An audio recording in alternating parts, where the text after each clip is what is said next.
My name is KDeLano, and this is a presentation on my paper, It's a Wonderful Life, and its tools for recognizing identity and self-worth.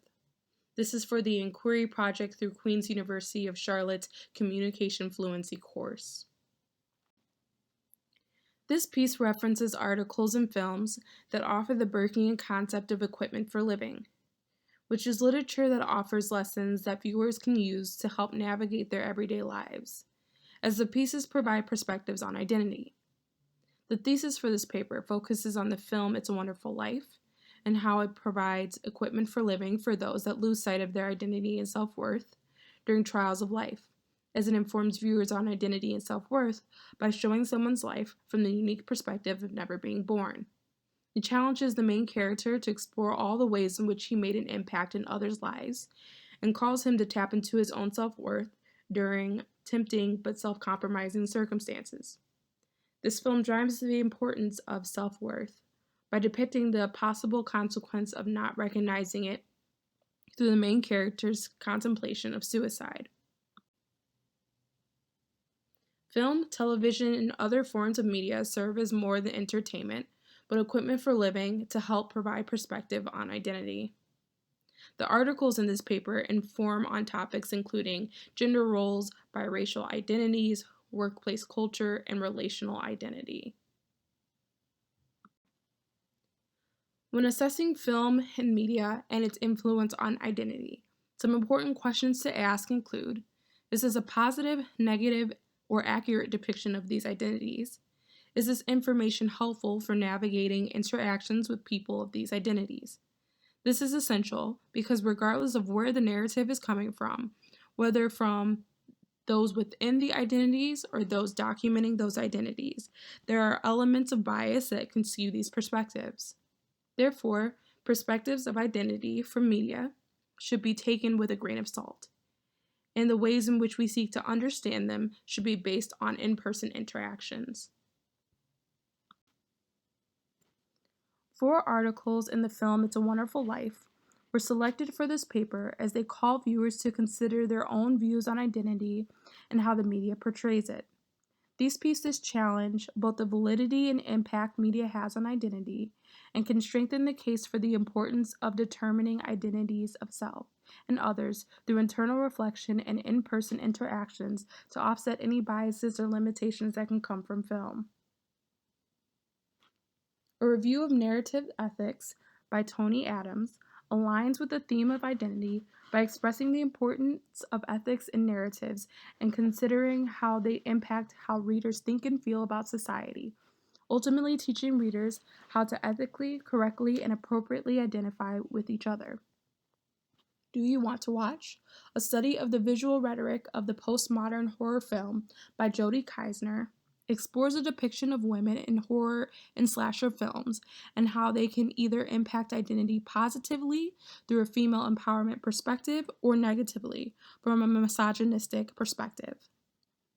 Memoirs as Performance, Strategies of Hybrid Ethnic Identity by Shane T. Moorman looks to provide more exposure to biracial, Latino/white individuals and their identity challenges due to factors like language preferences and having to choose a side to identify with through the form of memoirs.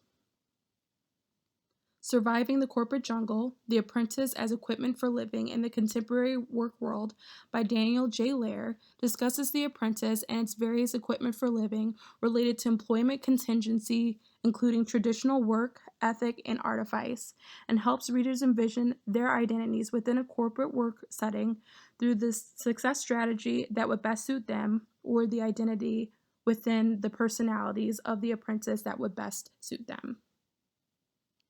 Lastly, It's a Wonderful Life explores the topic of identity through its main character, George Bailey.